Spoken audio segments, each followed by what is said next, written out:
చాలా కాలములకు పూర్వము ధర్మరాజు అనే రాజు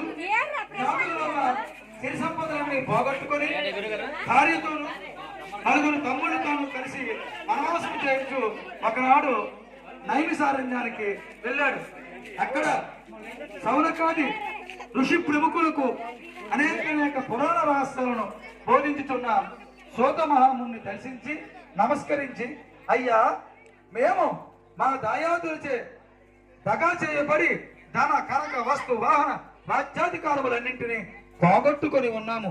ఈ కష్టములన్నీ గడిచి మా రాజ్య వైభవములు మరలా మాకు లభించుటకు ఏదైనా సులభమైన వ్రతాన్ని ఉపదేశించండి అని ప్రార్థించగా సూతుడు అతనికి వినాయక వ్రతము చెయ్యమని ఆదేశించి ఇలా చెప్పసాగాడు. ధర్మరాజా, ఒకానొక సందర్భంలో శ్రీ కుమారస్వామి కైలాసవాసి అయిన